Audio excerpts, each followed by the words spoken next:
Okay, I have 11 a.m., so let's get started. Welcome everybody to day 2, the second to last session. Can always tell who the real keen ones are. They're still here. Of course, the weather probably helped a little bit, right? It's like, well, go out in the cold rain. Well, I'll go here a couple more sessions. I'm Tim Lewis, professor at the University of Missouri, one of the co-directors of the National Center. And I've been asked to talk a little bit about implications for school-wide PBIS for kids with disabilities. In particular, kids with disabilities who present challenging behavior. Given school-wide PBIS is all about building those environments to increase the likelihood kids are socially, emotionally, as well as academically successful. So what I want to do is go over a little bit of the IDEA regulations. I know a couple of you may have been in the session yesterday with Mitchell, where he went through several pieces. So there'll be a couple things that will be reviewed, but then there's also lots of new faces I see. Talk a little bit about the spirit and intent. So I know there's regulatory language, and I know there's case law, and I know oftentimes people are sort of gun shy thinking how not to get sued. But when I work with my schools and districts, I always talk about the spirit and intent of the law. Why does that regulation exist? Why do schools get in trouble? Well, schools get in trouble, districts get in trouble because they don't follow the regulatory pieces. But any time that I've worked with a school where they're at least in compliance and they're doing the right thing and making a good faith, typically things are going to go okay for them, right? I want to talk a little bit about kids with disabilities across the continuum, and in essence kind of shatter some myths. There's a lot of misunderstanding about what we can and can't do. There's a lot of misunderstanding about what is the role for kids on IEPs as we think about an entire continuum. A little bit about the Tier 3 process. So I'm going to touch upon some of those essential features around doing functional assessment, behavior plans, but really talk about how to build good systems. So not only are they kind of legally correct if you're working with a child on an IEP, but also scientifically evidence-based correct, right? And then I'm going to share just a little bit of some of the outcomes that we're finding in our state, Missouri, in terms of the impact on kids with disabilities. I really want this to be as interactive as possible. So questions, comments as we go, please raise your hand, shout them out. I'm happy to take any detour. I guess the other sort of pre-correct advanced organizer, I should say, is this is my view, particularly of the law and regulations, right? The other advice I always give is always work with your special ed directors within your district. Always work with legal as you think about creating policies and so forth. So just real quickly, how many of you are special educators in the room? How about special ed administrators, directors, student service directors or coordinators? How about building administrators, principals? Great. General ed classroom teachers? None? Well, that's discouraging. We can make fun of it and talk about them right now. Anyway, you'll take this back and you'll definitely share this with your general ed colleagues. So a simple starting point that I want to kind of set the tone, and anytime I talk to schools, I say, look, kids on IEPs, first and foremost, are a student in your school and district. They may receive some specialized instruction to help them benefit from the general ed instruction, but first and foremost, they're one of yours. And it's not them and us, right? Second, kids with disabilities can absolutely, where appropriate, participate in Tier 2, Tier 3. There's this misunderstanding, well, it's an IEP kid. Of course they can't be in a Tier 2 support because they get all that special stuff. And we always point out, well, they get special stuff in response to their specific needs around their disability. But they still might need other supports, as all kids might need other supports, right? And one of the pieces of advice that I give to everybody is if you've got kids on IEPs and you have social behavioral goals, I want to see the language of your school-wide expectations in those goals. So if your expectations are being respectful, being responsible, being kind, right? I want to see those in those IEP objectives. We can write about, so-and-so will be responsible by doing X, Y, Z. The logic is this. The whole genesis of school-wide PBIS started with a bunch of old BD guys. So myself, George Zugai, Jeff Colvin, Hill Walker, others all had that same story where we all were special educators. We all worked in those pull-out programs, and we would work on kids, with kids, improve their academic, improve their social performance. But the vexing piece was getting it to generalize, getting it to actually occur. I remember I started my career with adults, and I had a self-contained class at the high school level for kids with emotional behavior disorders. And I was the non-example. I picked up the social skill book, I taught from page 1, we went through, and then I'd watch them, in the hallway, they're flipping each other off and calling each other horrible names and, yelling at people. And I remember I got them together and I was saying, guys, what's up? We've been working on these social skills. And one of my favorites, Linnell, looked at me just dead serious, like, Mr. Lewis, you didn't actually expect us to use those, did you? And I said, well, believe it or not, that's what they pay me to do. And then they proceeded to tell me why, in their world, those social skills didn't make sense. So we always had this challenge of getting things to generalize, getting them to actually use them. By building the foundational piece, by building school-wide environments, we significantly increase the likelihood kids that we do serve on IEPs will actually use those skills. Because every adult in the school is prompting. Every adult in the school is giving feedback. Every adult in the school is teaching. It's no longer, oh, I just do that for Mrs. Smith. I don't really have to do it for anybody else. And then finally, special educators can and should participate in school-wide efforts. It's been really discouraging as a lifetime special educator to work with thousands of schools around the planet and have very few of those school teams have a special ed teacher on that team. And I get, oftentimes they're very busy. I get, after school, they're running IEP meetings, they're doing other things. But at the same time, we need those voices. We need that perspective. We need that expertise if we're going to be successful with high-risk kids. So thinking about not making a parallel system, but actually weaving in special education services.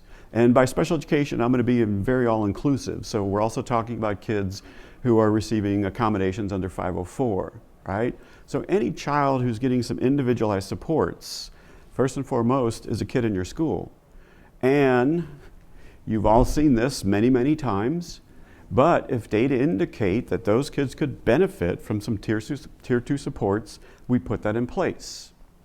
The other piece that's most critical, most essential, as you've probably heard over and over and over again across the forum, are building effective systems. So I'm going to share with you, as I said, some tools that I've helped districts and states develop to kind of think about how we build good systems that, as I said, are not only legally and scientifically correct, but will help all kids who are struggling with challenging behavior. Now, the other figure, of course, you've seen is the triangle, right? And as I've shared many times, we had this unintended consequence. When we took this, we borrowed this from public health. Hill Walker and others were the first to kind of use its logic. I don't know why we picked green, yellow, red. I don't remember what the decision making was, but we did. But we hear people talk about green kids and yellow kids and red kids. We said, no, this isn't a new classification system. What this continuum really represents is what adults should be doing differently. Not the kids, but what the adults should be doing differently. So if you think about this continuum, here's what a lot of the kids that I worked with when I was a classroom teacher, kids on IEPs look like. I had a lot of kids that were great athletics. They were just really, really good athletics, right? But when it came to math, came to literacy, and particularly my guys who were identified as emotional behavior disorder really struggled with social skills. And they needed highly intensive individualized supports in those areas, typically around language and social skills. So the logic of the continuum is not to fit kids in. There are no such thing as tier 3 kids or tier 2 kids, but rather what we do as adults to put things in place to increase the likelihood kids are successful, okay? All right, I want to do a little bit of conversation around what the law says and doesn't say. I'm going to make some assumptions because many of you put your hand up as you're a special ed teacher or coordinator or administrator that you're familiar and fluent with the Individuals with Disability Education Act, okay? We're not going to go through the regulations. I'm going to have a lot of words up here, but I'm just going to highlight things, okay? And I'm going to refer you back to the sources that you can pull up very easily from the internet. So some of the things over the past 10, 15 years that we continue to struggle with, and when I work with states and state departments, they continue to misapply rules about what the law says and doesn't say. And all of them, of course, are related to discipline. We're talking about social emotional supports at this conference, right? So the first is removing kids with disabilities through in and out of school suspension potentially violates kids' right to a free and appropriate public education. So the law does not say you can't suspend kids. The law does not say that. Again, that's a misrule. The law says you have limitations and the IEP team needs to decide if that's an appropriate consequence or not. Related again to the larger district's discipline policy, okay? Second, we know we have overrepresentation of kids on IEPs, especially kids ethnic minority. African American males tend to be way overrepresented in exclusionary discipline practices to the point where I work with several districts that have either been sued for the overrepresentation or they've hit that threshold where they're now obligated to spend 15% of their Part B to rectify it, okay? So I've worked with districts that actually have hit that mark. And one of them got sued, but they settled. The other said, hey, we know we're there, we need to do something different. And they've really looked towards school-wide PBIS, MTSS as a way to try to address and to try to, not necessarily, we're not going to ameliorate that overnight, but put things in place to decrease that likelihood. Misunderstanding of the 10 days, and I'm going to show you some verbatim quote. And then also misunderstanding of the FBA BIP process. And I was presenting with my colleague, friend Mitchell, and I know he and I disagree on this, but I'm sticking to my guns in terms of when consent is required. And where consent is required, it really doesn't even make sense. So we'll go through that, okay?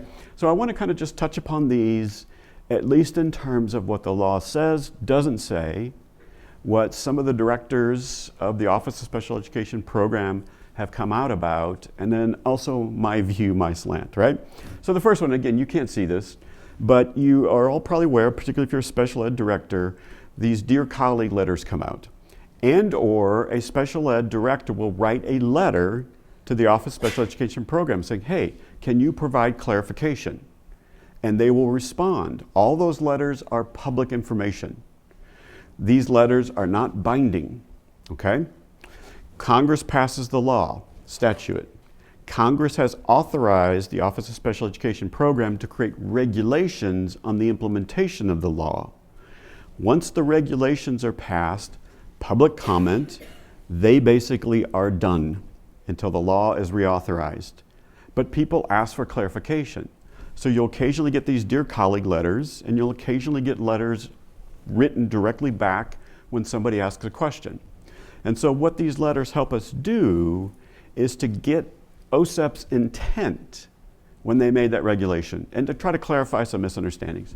So the issue on free and appropriate public education. This is a great letter. I would encourage all of you to do this, download this, give it to your superintendent, give it to your principals, because this letter basically says if you are doing school-wide PBS, not only are you doing best practice, you are doing exactly what the law was intended to do for kids with challenging behavior.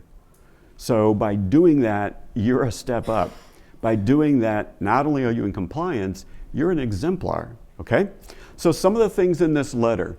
One, the primary issue again was about the frequent short-term exclusionary discipline. And what OSAP has decided is, look, if you keep suspending kids, you are potentially denying FAPE. If you take the route of, you know what, if we do in-school suspension, or we do that alternative setting, then we're not violating the 10-day rule. But they're saying, well, yes, you are, because now you're violating the least restrictive environment intent of the law. Least restrictive environment is the environment where the child can be most successful.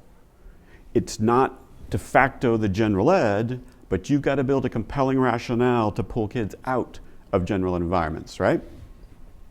And then while it indicates up to 10 days, the letter is clear that you don't get 10 free days. And I can't tell you the number of principals I've heard. We have 10 free days. We can suspend the kid up to 10 days. If we do in-school suspension, it doesn't count. So I can even do 20 and 30 days. The law is very clear and the letter is very clear. At the very first sign of disciplinary issues, to the point where you have to suspend kids, we need to be doing something different. We need to be doing something more, because whatever's in place right now isn't working, or it's not working sufficient to leave that child and help that child benefit from that education, okay? So there's no such thing as the free 10 days. The law has been very clear about it can be for a variety of offenses, because I remember in 97 when this passed, people would suspend the kid for insubordination up to 10, and then they would start suspending kids for noncompliance, thinking we got 10 days under one code. No, the law is clear. Anytime you remove a child from that environment, you are running the risk of violating that child's right to a free and public education. Now, is OSAP going to come and find you? No. But what happens is, if a parent gets upset and goes to due process, or they get an attorney, you're running the risk of being sued and most likely will lose, because the case as well as OSAP has been very clear. Other things, the spirit and intent of the law, again, use evidence-based practices. One of the things that Mitch was talking about the other day is that if you have data, right, and we are all data driven in school-wide PBIS, you're collecting a lot of data on how well kids are doing, both as a school as well as individually. Not only that, we also collect data on fidelity of implementation. So you basically have double protection. Not only are you showing potential impact, you're saying, and we're doing it per the research directive. The letter also indicates that behavior supports are more effective when placed in a continuum of supports. We started this school-wide notion as a bunch of special educators. And we did it because we said, look, one, by the time we identify kids, it's almost too late. We identify kids in the United States, it sort of plateaus at about grade 4 or 5 under the SED category. That's too late, right? I need to be there when they were 3 and 4.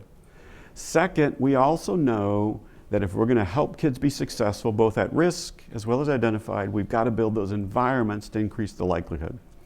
So what this letter does is it basically backs you up, and it builds a compelling rationale. So if you start getting pushback from your superintendent or principals, like, I really don't want to invest time in this, it's like, look, we are basically required by law to be doing these things per IDA for our children with disabilities in our school building. So by doing this, not only is it the good and right thing to do for kids, it also puts us in line with the spirit and intent of what the law says, right? And then finally, the regulations say you cannot discipline kids. That's another misrule. I've heard administrators say, oh no, we're not identifying this kid under the SED category because then my hands get tied and I can't discipline them. That's wrong. The law does not say you cannot discipline kids. The law says if you do and the IEP team agrees it's appropriate and whatever it is you put in place would apply to all kids, you still have to implement the IEP. So I've been at hearings where kids have done infractions that got other kids expelled. And the IEP team meets, they agree it's appropriate to expel this child as well. They brought a weapon, they threatened somebody, they shouldn't be at school because that's our district policy. We're still required to deliver the IEP, however, okay? That never goes away. So the law doesn't say you can't, it's more about making sure you follow those procedural safeguards. One of the bits of advice I always give to districts is you better have really clear discipline policies. You don't have to have the pro forma, well, if you swear, you get 1 day, right? If you hit somebody, you get 3 days. But you need to have a clear process that applies to all kids. Because the other issue that I see that gets schools and districts in trouble is they differentiate based on IEP, non-IEP. That's also going to get you in trouble. The law says these childs have civil rights, federal right protections, but they're still a kid in your school, and they are still subject, quote unquote, to your policies. So you better have good policies in place. So take a look at that letter. It's going to be really reinforcing to everybody in this room if you are investing in school-wide PBIS. The other letter that I want to talk about is this was actually directed to a state director of special education. And this is the issue around functional behavioral assessments. Where does it belong in the IEP? Do we need consent? Is it part of the evaluation, reevaluation, and so forth, okay? So this letter, I'm going to pull a few things from it again. I actually got this in on time. It's on the app. You can download. You can hit these links. So my State Department came to me and said, Tim, we're telling everybody, anytime you do an FBA for a child in an IEP, you must get parent consent. And I said, that's wrong. And they said, no, we're pulling from this.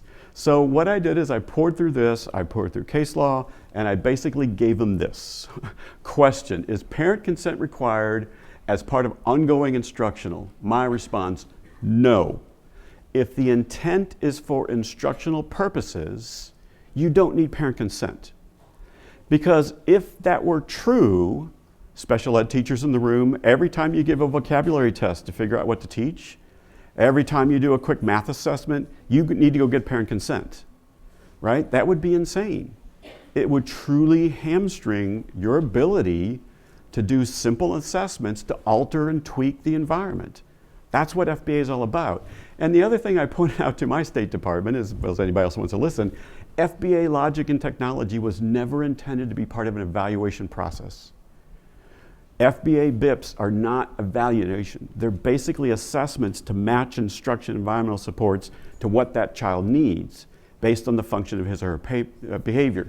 Now, if kids are not responding to good behavior intervention plans that have been directed by an FBA, that can be one component of an evaluation or reevaluation. But FBA BIP is not an evaluation. It's not saying, wow, kid didn't respond, they must have a disability. No, because there are so many reasons why that child may not have responded. We may have got the function wrong.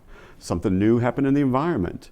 And there are very, very, very few kids that I've encountered, other than my kids with autism, with really severe intellectual disabilities, where their behavior serves a single function, right? I watch my BD kids within 30 seconds getting multiple amounts of attention from adults and peers, as well as avoiding and escaping tasks and other people. I mean, they become masters at their behavior serving multiple functions. So this notion of consent is also one of those things where, and unfortunately this happens, I mean, we're a very litigious field, and somebody gets sued and everybody retreats and says, well, let's just, what is it, CYA, cover your ass, and let's just make sure we get consent on everything. Instead of thinking, no, let's think this through, let's think this through. So the distinction, however, as I said, is for instructional purposes. So there's a lot of language in that letter to the special ed director talking about if we do it as part of a manifestation, we need parent consent, right? So if you're doing that manifestation determination, which how many of you would love for that to go away?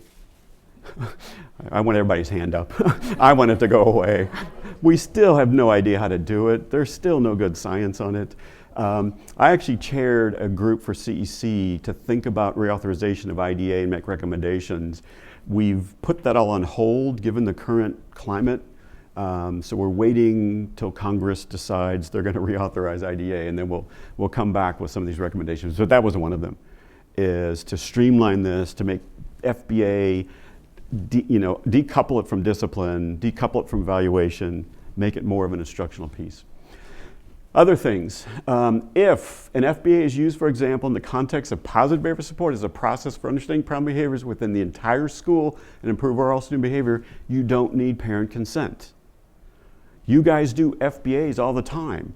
You go out and watch the cafeteria and you look for breakdowns in routines. Say, wow, if we altered the routine, if maybe we had an adult here, if maybe we staggered kids by 2 minutes, you're doing a functional assessment. You don't need consent if there are 2 or 3 kids on IEPs in that process, right? They also, if it's used by a teacher with all students on a daily basis, i.e. the instructional part of it, we don't need parent consent, okay? So the distinction is this. If you're going to use the results of your individual intervention plan led by an FBA as part of the evaluation or reevaluation, it needs to be in that evaluation plan and parent consent's required. If you're just trying to figure out how to get this kid to sit still or to stop yelling out, and you're looking at what's maintaining that behavior, and you would do this with all kids, IEP or not, you don't need consent. So the distinction that's important to make is that instructional versus evaluation, okay? So as you're doing that, again, make sure you make that distinction as well. This is daily part of your instruction, which it should be. If you're a special ed teacher and you've got kids with problem behaviors, you all know the merit and value of doing a good functional assessment to dial into the kids' challenging behavior to create those individual plans. However, again, if it's part to determine a disability, yes, we get consent. So, 1, MTSS, such as school-wide, is recommended to enhance the effectiveness of IEPs. So we've got one more reason why we want to engage and invest in school-wide PBIS. 2, schools do not have 10 free days. If you've got to suspend a child on an IEP, if you have to suspend a child not on an IEP, we should be doing functional assessments. We should be figuring out what else in the environment will increase the likelihood this student will be successful. 3, you do need parent consent if it's part of evaluation, not if it's part of the daily instructional, okay? But we encourage all of our schools, let parents know regardless IEP, non-IEP. I mean, I always point out, if my school, where my kids went, put my kid in a group and didn't tell me, I would be one pissed off parent who knows really, really well my rights, and they would not be pretty in that meeting. So common sense, we want to engage and partner with our parents. Consent within the IEP evaluation process is one thing. This is more, hey, we're worried about your child, we're going to meet, we're thinking about adding some additional supports. Would you like to come to the meeting, help us work this through? Keep your parents informed. Different from consent, right? Check with your district about their policy around consent, okay? But at minimum, we want to make sure that we're letting all parents know where we are, what we're doing with their kids, okay? Any questions on that? Yeah, please. Where does the IEP team meeting fit after suspension? Great question. So when does the IEP team fit? Where does it go? So when it was 97, anytime there was a change in placement, i.e. suspension, you had to meet.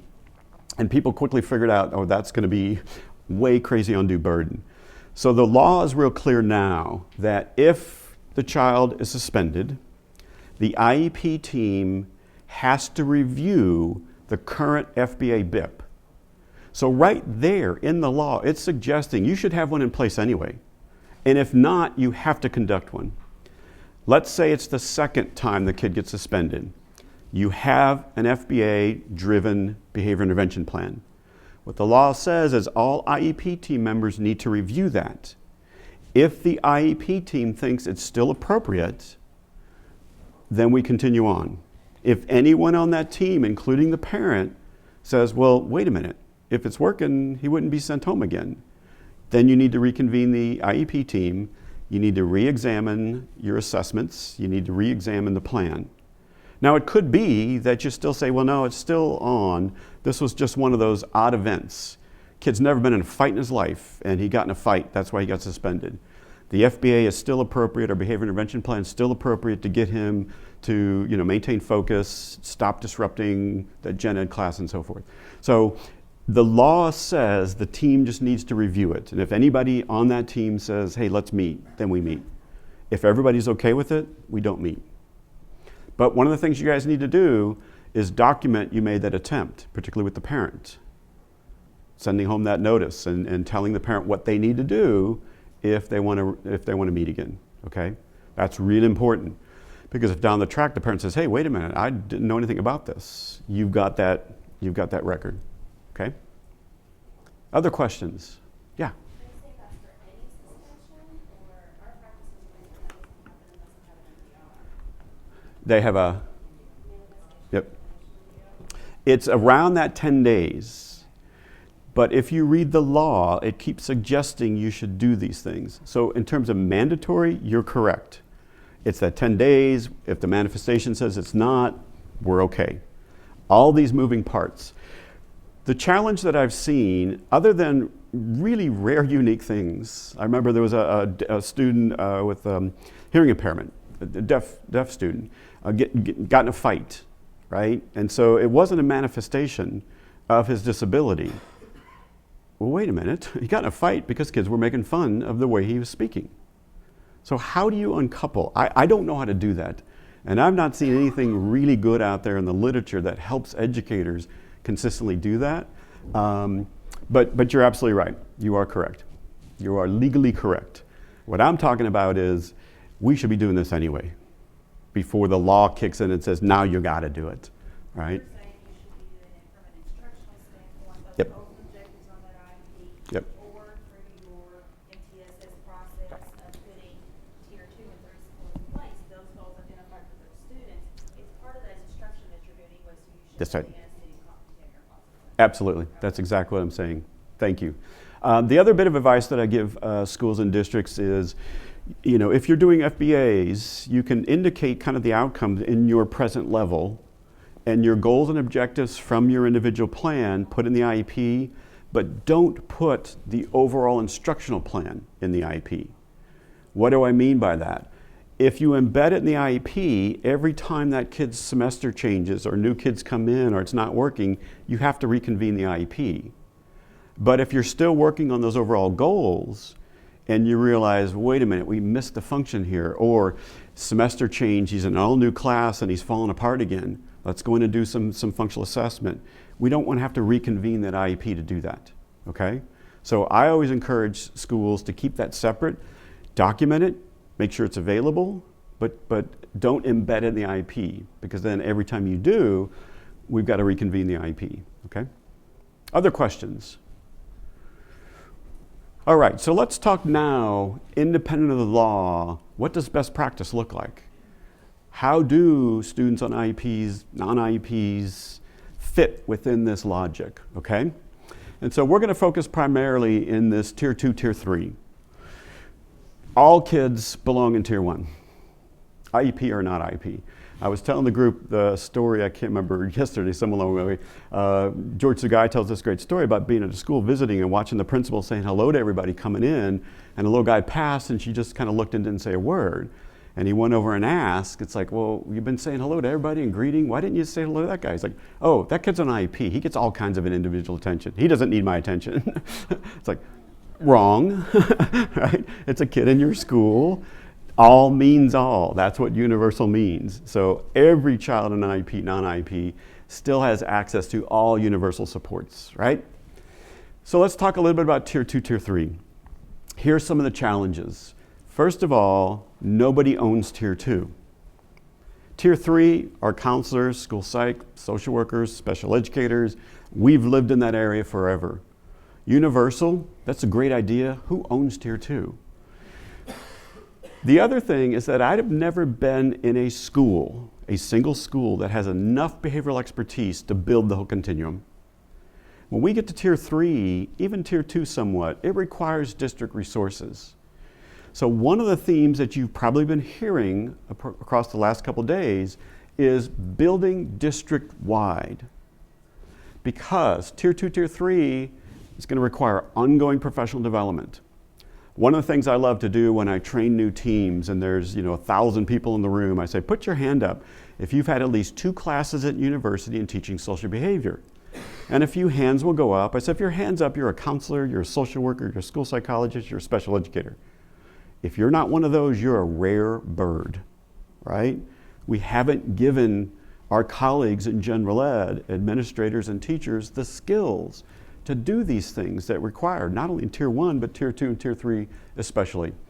And then the typical logic is case by case, which is really inefficient, really ineffective in a long ways.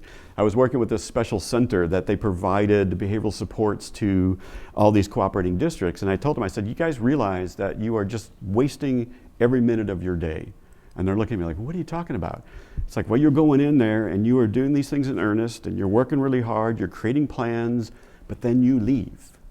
And you've built no capacity in that school to maintain, adapt or adopt or generalize. And at some point, the novelty is going to wear off. And I'm not a betting man, but I'm willing to bet my year's salary they're going to go back to old patterns of behavior, right? So we know that we've got to, in essence, start adopting this district-wide logic. So all schools get basics on universal, and then what we're doing is we are developing district-wide Tier 2, Tier 3 process. So schools all follow the same process. They all use the same decision rules. Now it might vary. In this school, it's 3 majors. We come to the team to talk about Tier 2. In this school, it's 5 majors. That should be based on the population of the school. But what we do is we don't have every school reinvent the wheel. We say from a district, here's what we do. From a district, we basically limit them to the interventions they can pick from. The district is now going to have to rethink their behavioral resources, meaning we need some of our school psychs to stop doing the Woodcock-Johnson and show up and work with school teams, right?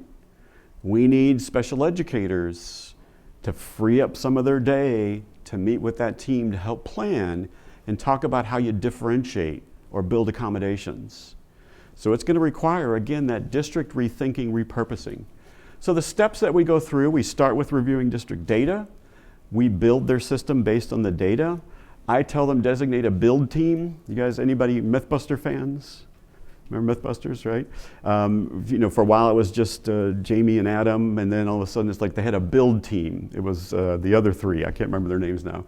So designate a build team. They look at readiness criteria, outline the steps, identify the practices.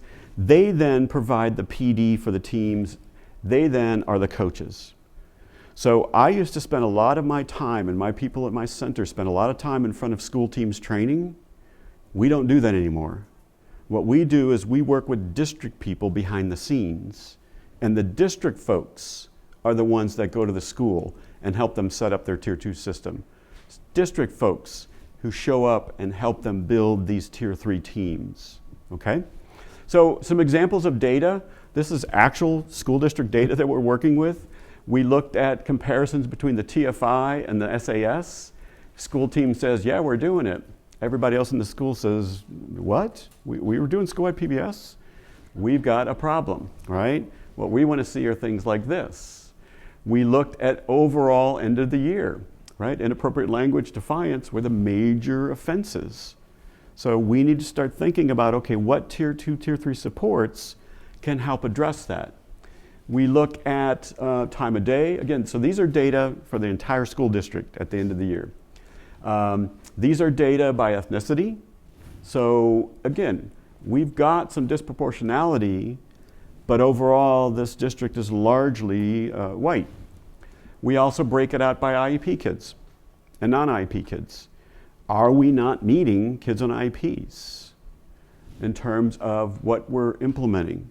So we look at data. Now I want to show you an example of thinking about the Tier 2 logic, thinking about this use of functional assessment in a broad way. We didn't get consent or permission because this was part of the instructional strategy. So we know that behavior is functionally related. We know that behavior is learned. We know that behavior is occasioned by the environment. Kids do behaviors to get what they find reinforcing, avoid what they find aversive. So we did this little study a number of years ago. Great teacher, great master teacher came and said, Tim, help. This guy's got my number. I don't know what to do, right? So he's 7 years old, but he's already identified with emotional behavior disorders and ADHD. Second grade classroom, concerns, high rates of off task, shouting out, and so on and so forth. So here's what we did as part of the Tier 2 process. We went in and did some functional behavioral assessment, found that he was after attention. Surprise, surprise. Found that when there's lots of steps or lots of activity, that's where you get the ADHD label, he got distracted, be off task, okay? The other thing we did then was do an environmental assessment and ask the teacher, what are your rules and routines? What do kids need to do if they need assistance? You know, are you giving higher rates of positive specific feedback versus correctives? What we then did is just work with the teacher, okay? So as you see, the teacher's really inconsistent, and then these levels were the different kind of PD, coaching, and performance feedback we layered in. And here's what happened to kid behavior, okay? This is an IEP kid in a general ed class. We use the logic of function because behavior is functionally related to the teaching environment. We changed the environment, kid behavior improved. So that's a great example of how, if this we would apply to all kids, part of the instruction, part of the environment, this isn't a thing we need consent. We, special ed, school psych, have the expertise and knowledge to assist school teams in this function-based thinking. That's why we need to be part of it. Well, what about at Tier 3? What should these sort of look like, right?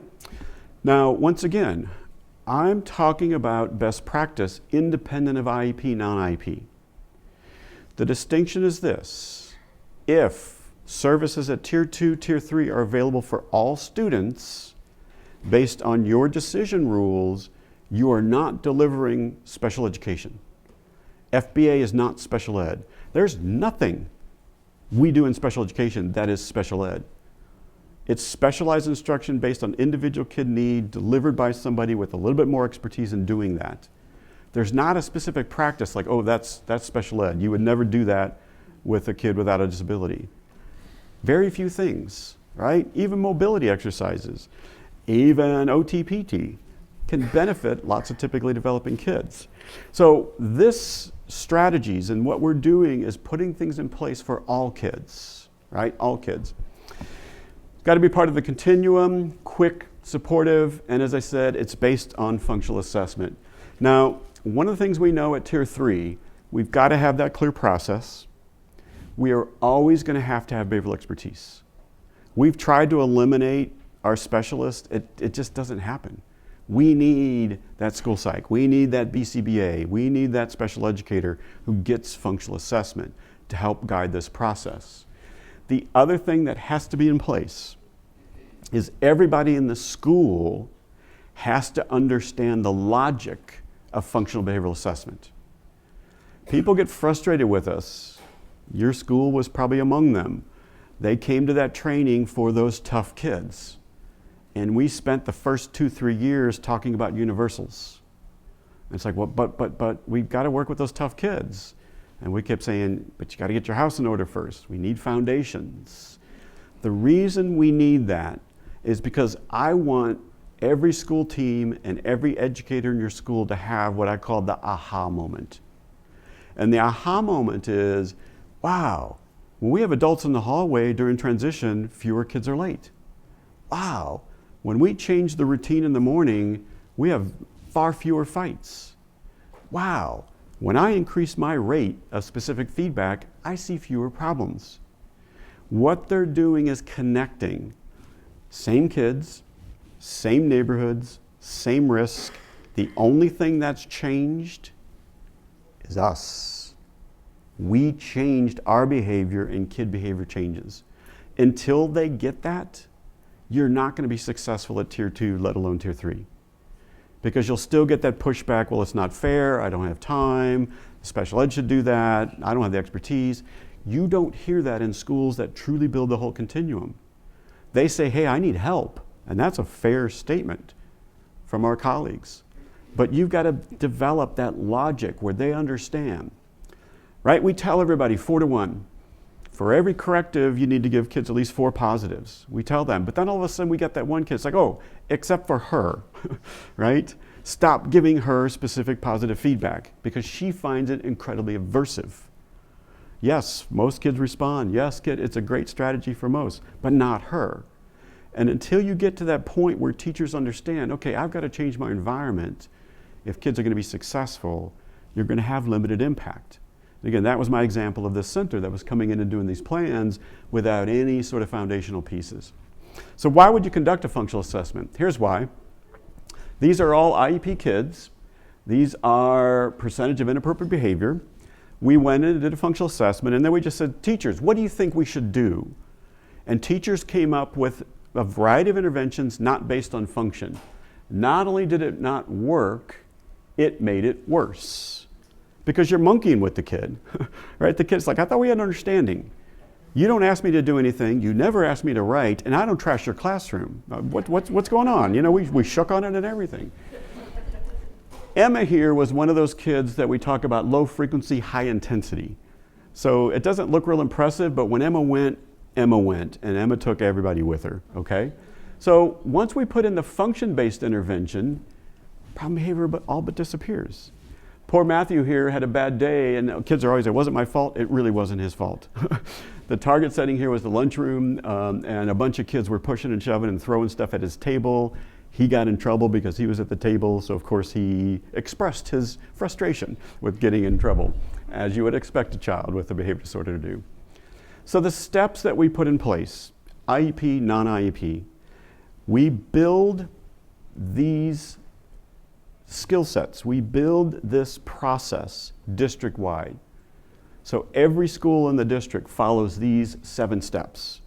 They've got the forms. They know what data to look at. They know that somebody's going to come in and maybe interview me if I'm the classroom teacher. They know I might have to fill out a rating scale. They know that somebody might come into my classroom and watch and observe and collect some information, right? We know that we're going to develop a hypothesis. I know I'm going to be part of that behavior intervention plan. Somebody, maybe including me, excuse me, is going to teach the child what to do instead. We're going to change the environment, and we're going to build some self-management, okay? So as we think about FBA, and hopefully all of you know most of this, but just real quickly, I tell educators all the time, don't assume kids know. Behavior is learned, and the other thing I love to tell teachers is, look, every time you interact with kids, you teach them something. And what you're teaching them is that we are predictable, that the world behaves predictably, and we get upset when it doesn't, right? We know this, that we're concerned with those functional relationships. A functional relationship is just simply a probability. If this happens, high degree of likelihood this will result. One of the things I do, I spend a lot of time in school, and I like to collect data on some behaviors just to do it. And one of the behaviors I love to collect data on are how long elementary school kids will hold their hand up. All right, starting in K, we teach kids to do this. If there's 25 of us and there's one of you and there's 22 hands up, this is a really inefficient behavior. All right, now come over here. And my other favorite I call is the tripod. You know, they'll do this. And so I know this is inefficient, and so I'm in the back, and it's like, well, this doesn't work. And so I say, hey, dumbass! Which is more efficient in getting teacher attention, right? There's a functional relationship. You have just taught me something. I can get your attention instantaneously by calling you a name.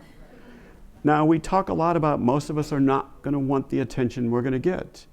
But when you're talking about kids that need those individualized supports, we're no longer talking about most of us. And that's also really hard for educators to divorce their own history, to divorce what most kids respond to, and just simply look at action and effect, action and effect. So we look for things that happen before, right? What prompts, what triggers. We look for things that happen after. Again, the simplistic view, the environment gives something, it maintains whatever the environment gave was reinforcing to that child. So the teacher's in the kid's face, nagging him all the time, and the kid keeps doing the behavior. That teacher is reinforcing that behavior because it's maintaining, increasing. She's giving something. Most of us wouldn't want it, but this kid does. If we remove or allow the child to escape, whatever it is that they are avoiding is aversive. Tasks, responsibilities, writing. You've all been there. Kid's great till the worksheet hits the desk and they've got to write things. Now all of a sudden you've got behavior, right? So we then go out and actually do functional assessments. And what we do is we tend to break it out into two. We do some pre-assessment, some indirect. If we have confidence we've dialed in, we go with it. But occasionally we're going to need to go in and actually do some observations. And we might actually have to go in and actually manipulate things within the environment to figure out what's the function. Okay? So that's part of what I do as a researcher, is I come into your classrooms and make kids misbehave predictably. But then I help you figure out what we're going to do to improve overall. We develop a hypothesis. When this happens, the kid does behavior to get to avoid. Kids do behaviors to get what they find reinforcing, avoid what they find aversive. Power, control are not functions of behavior. Get, avoid. That's it. That's where you live. That's where all Tier 3 FBA-driven hypotheses should focus. They're getting something, they're avoiding something. People want to do this revenge and power and control. It's like, well, what does that mean? What does it look like? If we drill it down, it's about getting something, or it's about avoiding something, right? Common things kids get avoid: attention, tangible. Now, yes, some of our kids that we work with on IEPs also do it for sensory stimulation. Kids on the spectrum with an autism, kids with more intellectual disabilities will do behaviors to get that sensory or to avoid sensory, right? You've all worked with kids that can't deal with the fluorescent lights or can't deal with the cacophony during passing time and so forth. One of the things that I've added, you can either get it, it'll be online, our website, or through the app, is I worked with Palm Beach County a number of years ago in Florida, and to help them improve their FBA bit process. And so they developed these really nice PDF templates. And what happens is you can pull down on a lot of these, but what it does is it forces you to go through the process. It forces you to put things you need in there and things you don't need in there.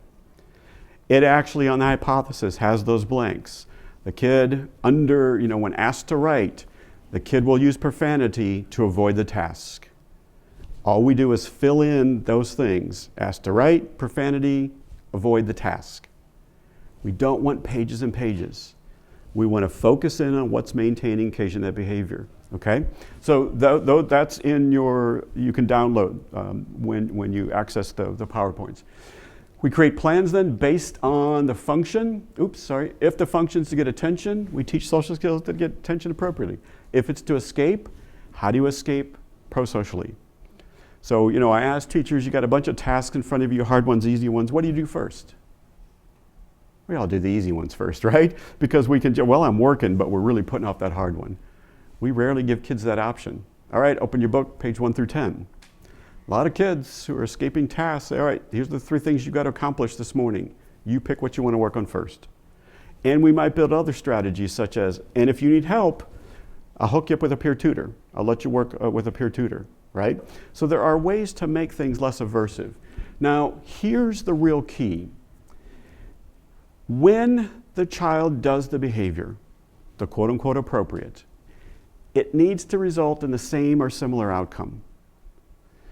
Most of the kids I work with know the social skills better than I do, right? They got in a fight. You got in a fight, what should you do? I should have walked away, should have counted to 10, should have got up here. They can tell you what to do. They know the skill. It's still worthwhile teaching. The power of functional assessment is now altering the environment to make the problem behavior less efficient. And the unfortunate reality, guys, problem behavior is typically much more efficient than doing the right thing. So we have to literally compete. Here's where I see 99% of behavior intervention plans fail, because we didn't change the environment. The FBA was done correctly, the plan is great, social skill lessons appropriate, but we didn't change the environment, right? If the kid's doing it for peer attention, they need to get peer attention. If they're doing it to escape and avoid, give them pro-social ways to escape and avoid. Now that's somewhat straightforward and people get that. Here's the real challenge. Avoid what I call feeding the function. Meaning we can't let the problem behavior result in the same outcome. Otherwise they'll keep doing it. And I always point out profanity is one of my favorite behaviors. just for a whole number of reasons, right? But when kids figure out, I can throw things, I can hit you, I can scream and spit, or I can just say, fuck you, and the outcome's the same, why didn't somebody tell me this sooner? We could have saved us all a lot of problems. And if my language offends, then you are in the wrong session, right? And again, I apologize if it does. But what we inadvertently do is feed the function. And so I talk about profanity and invariably teach us, so I'm just supposed to ignore if the kid says F you to me in class? No, but don't feed the function. Don't allow that behavior to now stop your lesson and everybody attends. Signal and error. Steve, you know that we use appropriate language in there? I'll be over there in a second. And you keep the language going. Don't feed the function. Every elementary school, kids getting squirrely, disruptive, go out and sit in the hall for a while. What does every adult do when they come walking down the hall and that kid's sitting there? What are you doing out here? Why did you do that? We're inadvertently feeding the function. That's the challenge. That's the logic of school-wide PBIS. In fact, I remember I worked with a middle school. We finally got here and this counselor said, you've been setting us up this whole time. This whole time it really has been about these tough kids, hasn't it? And I said, you got me, right? Exactly, right? Without that environment, we're not going to be successful. And that's, as I said, the genesis. That was our frustration as special educators and not being successful with these kids when we knew we can teach them what to do. We knew we can build environments, but we had to build entire school environments. So what we've got to do is compete. And so we teach teams to do this competing pathways. So basically through the middle here, this is your FBA. We know there are setting events, things that happen outside, what triggers the problem, what maintains it. Now, we'd love for the kid to do the right thing, have grades, work, and so forth. But what we do is say, okay, kid, look, we're going to give you what you want, but you've got to give us what we want. Here's the important message. We have to intervene at every one of these points. So here's an example. Off-task is problem to get peer attention. We know during reading class, sitting next to certain peers. And we also know there's an argument on the playground increases likelihood. So we have to intervene at every one of these points. It's not just we'll put the kid on a point chart. No, you have to alter the environment. Otherwise, I'm going to keep doing the problem behavior because I know it works, right? I know it works. So once again, attached to the PowerPoints, I've included the behavior intervention plan that Palm Beach County School District developed as well. And as I said, I really like this, one, because I helped them develop it, but two, it's not complex, small boxes. We don't want to write pages and pages and pages. And it forces you, how are you going to teach the skill? What are you going to do when you see the replacement? What aren't you going to do when you see the problem? And the other thing they've added in here is kind of a crisis response. So there are some times where kids are escalating, we can't ignore it if it's for attention. We have to intervene. But even then, we teach all of the adults in that school how to de-escalate kids. We teach them how not to escalate and so forth. So we also build those plans, right? So that's on the app, so you can download these as well. Now, thinking about how to build your systems, I'm going to refer you to three sources. First, look at the tiered fidelity inventory. You will see the essential features around Tier 3. Now, if you're not there yet, doing the actual tiered fidelity inventory at Tier 3 is painful. It's like, oh, we're not doing that. We're not doing that. No, we don't have that in place. But that's your roadmap where you're going. Second, I've also included this template that I developed for the state of Maryland years ago about how to embed FBA, BIP within an entire school or district. Who needs to know what? Now, this was developed specifically for kids on IEPs, but it would be equally applicable to all kids. And then the Palm Beach templates that I gave you. Tiered fidelity, again, download it. Here's just a sample snapshot of the page that I'm talking about. So thinking about systems, do you have staff with behavioral expertise? Is the building administrator aware of their role? And so on and so forth. And so yes or no, and then you develop some action plans to address that. A lot of school principals that I work with, and again, it's not intentional, they have no clue what the law says around FBA BIPs. They're not really sure what their role is. And it's up to us, as special educators, if it's an IEP child, It's up to all of us if we're building this school-wide, right? So we've been at this now for 25 plus years. Are we making any traction? I want to share with you some impact. And if you were here last year, I shared some of this data at the keynote that I did. These are very busy graph. These are data from my state on communication arts and math scores. So these are our standard state assessment, okay? And it's broken out by schools that are just getting started. Bronze means you have tier 1, silver tier 2, gold, you have all 3 tiers.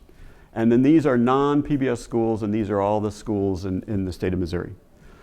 First of all, the good news is schools that are struggling are coming to help us, right? They're saying help. We wanted to know, if you're a gold school, do you do better than non-PBS schools? Not much, right? Not much. And these are for all kids. But if you break out kids on IEPs, that's the difference. These are our state assessments. These are not the alternate versions, no accommodations. They're actually scoring much higher than our non-PBS schools. So by building in that continuum, by building those environments, by having kids, you know, I point out all the time, it's really hard to learn when you don't spend much of your day in the classroom because you're in detention or you're pulled out. It's really, really hard to learn. It's really, really hard to do well on these state assessments because you haven't mastered the content. Other things that we're finding, schools implement with fidelity, this is just at tier 1, actually have lower percentage of kids on IEPs. What we're finding is the schools, when they start doing tier 2 and they start addressing, have lower false positives. Meaning by the time they send a kid to evaluation, they've done a lot of things. We're really getting kids with disabilities. We're not getting that kid who just didn't get good instruction. We go through the evaluation and we say, they don't qualify. You know, we just need to do some better reading instruction. We just need to do some simple classroom management. We're getting fewer of those kids. Kids on IEPs have higher attendance rates. They like coming to school. They're successful. And they spend more of their day, 80% or more in the gen ed environment. So we're meeting that free appropriate public education mandate. We're meeting that least restrictive environment mandate by building in MTSS, just like the law suggests in the Dear Colleague letter. Yes, sir? Are you seeing a decrease in the percent of kids on IEPs? We're seeing numbers that you would expect when you look at national data. So we know we're still going to have 5 to 7% of kids with disabilities. We know if we're in a high-risk area, that number might be a little higher. As I said, what we're seeing are fewer kids being referred that shouldn't have been referred. That had that school put school-wide PBIS in place, had they done some simple universals, had they done some early tier 2, would have never gotten that far, right? So we are seeing that. And we've got 6-7 years of data from my state. And we are literally right now running analyses to show and look for those patterns and relationships. And so these are just quick summaries. We're going to drill down, and I think we're going to find a whole lot more. We're pretty excited about it. Other quick questions? Okay, so at the end of all of this, considerations, right? Within tier 2, tier 3, check if the child's on an IEP, check their 504, and just make sure you're following procedural safeguards. You don't need to disqualify or do anything different, just check. One of my schools did this great thing, and in the tier 2 process, they just had a box, IEP 504, and they just checked it. And that was just a little note to say, oh yeah, I need to go talk to that kid's case manager and let them know and make sure we're all on the same page. Make as many connections, right, within the IEP to what you're doing, but don't substitute tier 2, tier 3 for those things that we build in the IEP. The IEP is a legal document, and if we say that child's going to get X minutes in this sort of counseling, that's what they get. Our general tier 2, tier 3 supports available to all should supplement, not supplant, right? That you run the risk, again, of being out of compliance. And then keep parents informed, IEP, non-IEP. Just make it a matter of practice. Reach out, connect in positive ways, not your kid screwed up again. Some of you may have heard this story. So I worked with adults for a long time in adult services. And my very first public school experience was a high school, self-contained classroom. And I remember somebody saying, make sure you connect with your parents. It's really important to connect with your parents. And so at the end of the first week of school, I called all my parents, right? Friday afternoon through the weekend. And I did the standard, hi, I'm Mr. Lewis, I'm your child's teacher, here's how to get a hold of me, here are things we're gonna work on this year. And then I had 2 positives to say about every kid. And I remember I caught this mom at work on Friday evening, sort of late afternoon, and I said, oh, and by the way, Jeff did this and this. And this mom starts crying, not just kind of sniffling, I mean sobbing to the point where she can't talk. And I'm thinking, oh Lord, I've been teaching for a week and I'm making moms cry. This is not a good thing. This can't be a good thing. And she kept apologizing, and she got herself together. She goes, I'm really sorry. She goes, you know what? My child is 17. You were the first person ever to call from school and say my kid did something well. And it hit me. Man, you talk about an ally. That mom would do anything. In fact, Jeff came back Monday. He's like, what did you tell my mom all weekend long? Mr. Lewis this, Mr. Lewis that. And I said, told her I thought you're a pretty cool kid. It's like, oh. And he sat down, right? So it's important, yes, to follow procedural safeguards, consent, stay within the law, but also just keep them informed. We want to make those partnerships, right? Okay, final thing, remember to evaluate the session, use the QR codes on your app or up there or on the little book and so on and so forth. Questions, we've got a few minutes before we wrap up and you head to the closing plenary. Yeah.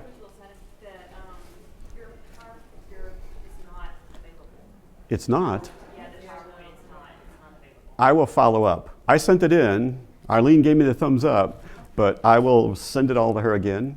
Yeah, And one out of your 3 presentations is up, but the other 2. okay, I didn't hit the date. I never hit the date, but I did get it in, and she promised she would get it. So I apologize for that. So we do 2 things. So it'll be on the app, but we also post all of this on PBIS.org. And so there's a section called PBIS Forum 2018. All of the PowerPoints, everybody's sessions will be there as well. So I promise I'll email that to our web person, and he usually gets it up within a couple hours. So check the web, check the app, I'll double check with them. I promise you'll get the stuff. We'll get it one way or another. Other quick questions, comments? All right, well, thank you all very much, and enjoy safe travels back home.